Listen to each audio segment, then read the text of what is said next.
Frumoși mei gemeni, bine ați venit, dragilor! Astăzi facem etalarea pentru luna noiembrie. Un pic cam târziu ajung, dar ce să facem? Asta este, am avut și o grămadă de treabă în casă la mine și în plus am mai început și o lucrare stomatologică, așa că o să fim pentru foarte mult timp ocupați. Bine, eu o să fiu ocupată cu dinții mei, așa că am avut zile în care n-am putut să vocalizez corect sau cum trebuie și n-am putut să filmez. Așa că sunt aici, vom scoate pentru această lună, cel puțin nu voi mai face crucea celtică, voi scoate o carte din acest oracol ca energie principală a lunii noiembrie pentru voi. O vom clarifica, bineînțeles, să vedem care este treaba și din acest set de oracol vom scoate provocarea și surpriza.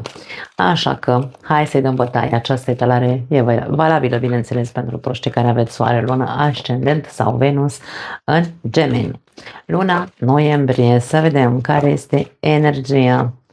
Avem relax. Uite că poate Gemenii în luna noiembrie ar trebui să găsească modalitatea să se relaxeze sau atenție să nu cumva să fii prea relaxat. Depinde. Vom vedea ce vrea să iasă la clarificări. Avem ego-ul aici. Wow! Ego-ul spiritual. Atenție la cei care știți că aveți probleme cu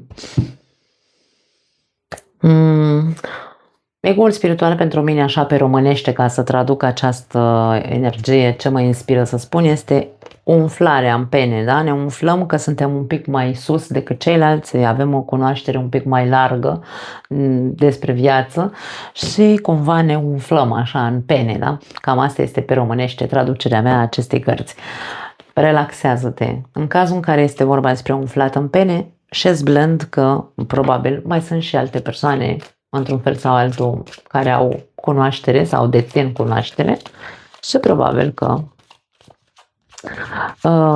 sunt în banca lor cumva. Ia uite, avem îndrăgostiții. Ok, pentru unii dintre voi nu neapărat că e vorba despre ego spiritual, este vorba despre manipularea ego-ului tău. Ego-ul tău te manipulează și te face să te comporți într-un fel anume. Avem temperanța și as de spade și hai să mai scoatem 3 cărți să vedem toate amănuntele. Regina de spade,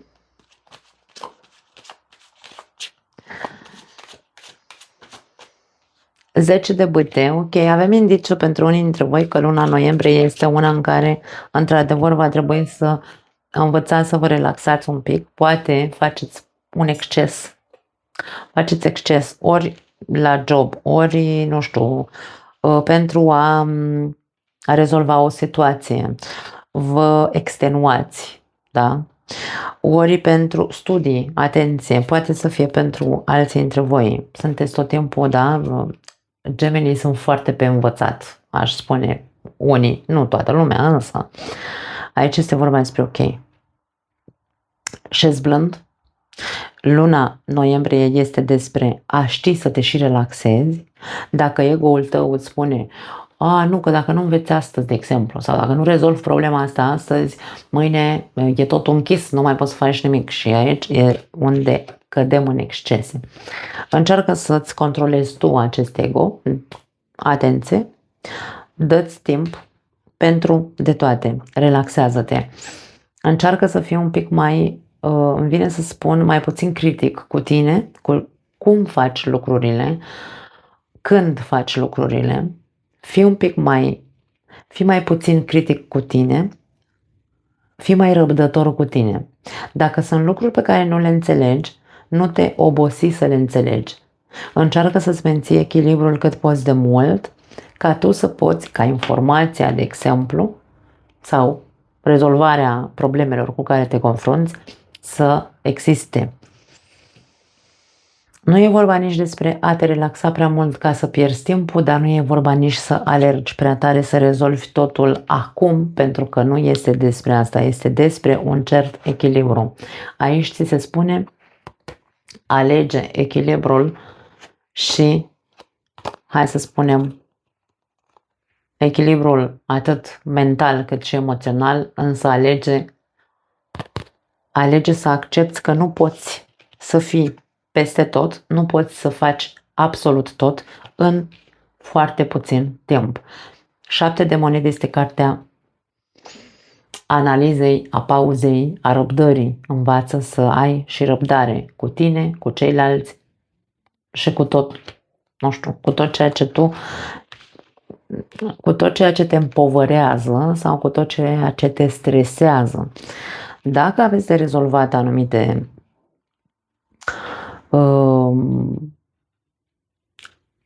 lucruri care au legătură cu acte, documente, pentru că avem aici conotația, da? Alege să-ți ții cumpătul, pentru că unii dintre voi sunteți foarte pe repede înainte. Regina de spade este foarte critică.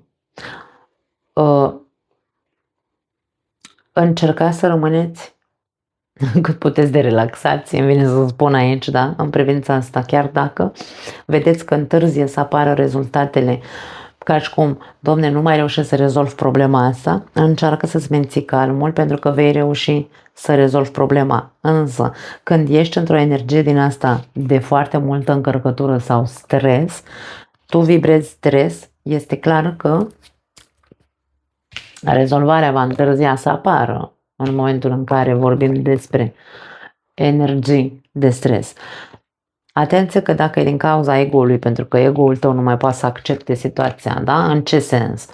M-am săturat, Doamne, să stau să aștept după Vasile până îmi rezolvă el mie problema. Mă duc eu și fac eu și să vezi ce îi fac eu lui Vasile. Da? Despre asta e vorba. Ego-ul preia conducerea și zice, lasă că vă arăt eu ouă. Și-s blând, da? Despre asta e vorba în luna noiembrie, dragii mei. La capătul cărților avem judecata. E momentul să începi să vezi.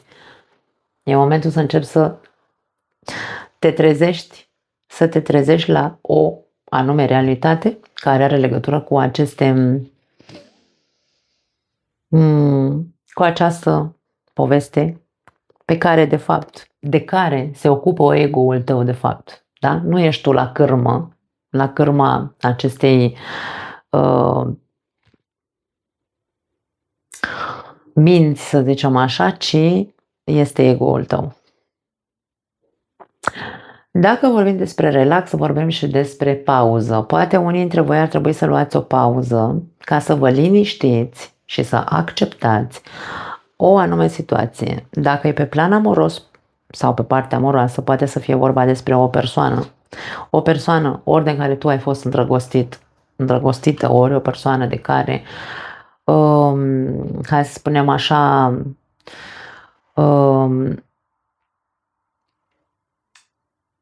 o persoană care poate te-a rănit într-un fel sau altul, te-a criticat, ți-a pus multe lucruri în cărcă.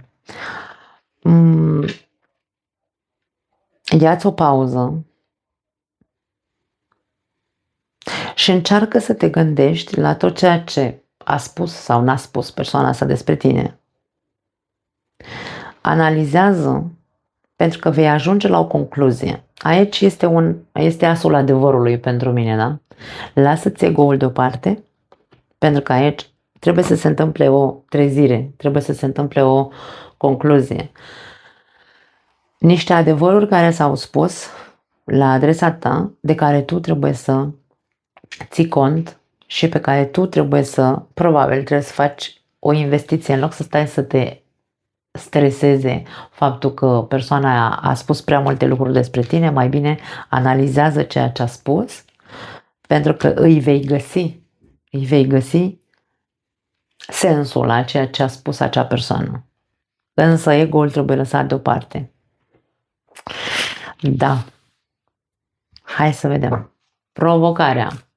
Provocarea lunii noiembrie pentru Gemeni. Ok. Aceeași carte care a ieșit la Berbec. Nu știu dacă aveți de-a face cu un berbec sau poate voi aveți planete în zodia berbecului. Meriți zahăr, nu sare. Dragii mei, fiecare dintre noi merităm lucruri bune în această viață. Fiecare dintre noi facem și lucruri bune și facem și lucruri mai puțin bune. Toți avem calități și defecte. Nimeni nu este perfect și nici nu e ok să fim perfecți. Ești provocat să înțelegi că probabil, chiar dacă s-au spus lucruri urâte despre tine sau ți s-au reproșat anumite lucruri, tu tot meriți, Doamne, să fii,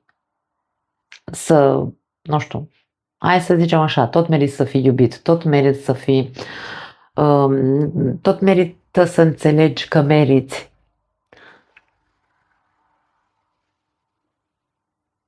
mai mult zahăr, da? În viața asta. Acum, avem implicația ego-ului aici, eu nu știu dacă este vorba despre a încerca să nu-ți inflamezi ego-ul în cazul în care îți rămâne mesajul ăsta în cap, pentru că de foarte multe ori ego-ul nostru se alimentează cu tot ceea ce aude. Dacă mi se spune că sunt frumos, deștept și, nu știu, habar n-am, merit tot ce e mai bun în această viață, ego-ul meu va folosi această informație ca să mă inflameze pe mine și să pot în timp să devin egoist, de exemplu, da? Așadar, ești provocat să înțelegi că și tu, și eu, și oricine în această viață, pe această planetă, inclusiv persoana care te-a criticat, merită să fim iubiți, merităm să avem parte de lucruri bune și dulce în viața noastră. Ia uite, 2 de cupe și 9 de cupe. 9 de cupe este cartea autostimei și poate să vorbească despre o anume inflamare a autostimei în cazul în care, da, ego-ul despre care vorbeam. 9 de cupe este și cartea dorinței. Dacă tu îți dorești un partener pe sufletul tău, pe aceeași lungime de undă, dacă tu îți dorești, nu știu, un contract, nu contează, dorințele tale care sunt, tu știi, o asociere, nu contează. Atunci când tu crezi că meriți, atunci vei avea, atunci ți se îndeplinesc dorințele, dar nu pentru că meriți din ego. Atenție, aici este cheia la voi. Nu merităm nimic din ego. Ego-ul nostru nu merită nimic. Singurul lucru pe care ego-ul nostru îl merită este să-l lăsăm să ne protejeze, însă nu să ne manipuleze. Da? Ești provocat să crezi că meriți tot ce e mai bun în această viață? Da. Ești provocat să crezi că vei reuși să îți îndeplinești dorințele pe care le ai? Da. Însă ține cont de acel aspect al ego-ului. Eu aș spune că la voi despre asta e vorba. Da, nu e pentru toată lumea, dragii mei, dar ai de lucrat cu ego-ul tău și mai ales dacă vorbim despre ego spiritual aici. Atenție! Surpriza! Așteptări! Ai așteptări. Ce așteptări ai tu? Bine, tu, ego-ul tău. Nu căuta aprobarea nimănui. Pentru unii dintre voi poate fi vorba despre asta. Surpriza este că probabil ar trebui să conștientizezi că sau surpriza vine prin așteptările tale, tot ceea ce tu aștepți ca aprobare în această lună, probabil că, uite, vei avea surpriza să vezi că nu ți se îndeplinesc așteptările. Hai să vedem despre ce așteptări este vorba, ca să ne dăm seama.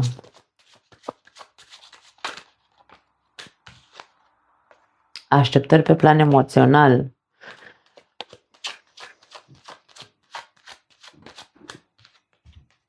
Da, și 10 de cupe. Dragii mei, eu nu neapărat aș spune că nu ți se îndeplinesc așteptările. Dacă așteptările tale sunt ca cel de lângă tine să-ți aprobe sau mă rog, să-ți confirme, da? Să-ți confirme că ești persoana perfectă, persoana cu care își dorește să-și trăiască restul vieții. Dacă tu te aștepți și așa te alimentezi și îți retroalimentezi ego-ul doar prin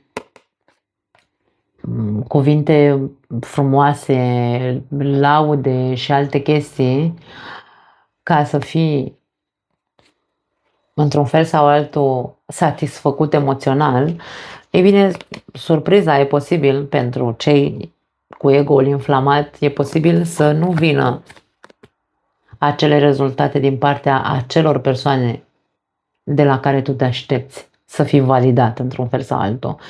Există așteptarea validării emoționale pentru unii dintre voi, dar nimeni altcineva în afară de ego-ul nostru nu are nevoie de validare. Așa că nu pot să spun altceva. Îmi pare rău, dragi gemeni, cei care vă veți deranja în legătură cu ceea ce am spus, îmi pare rău pentru voi. Aici vorbim despre dacă așteptările tale sunt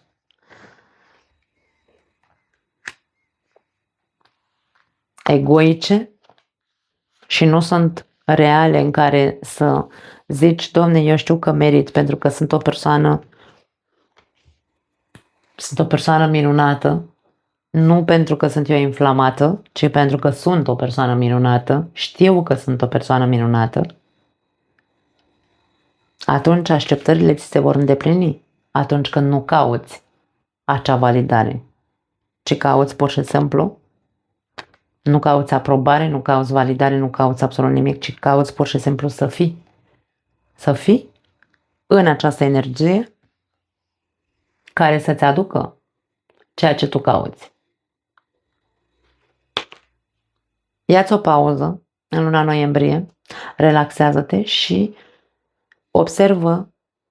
observă-ți gândurile, observă-ți emoțiile, dacă vin din gând, da? Dacă vin din ego sau dacă vin din tine, din puritatea ta, da? Nu am altceva, nu mai am altceva pentru voi. Vă pup, dragii mei, ne vedem data viitoare. Ciao!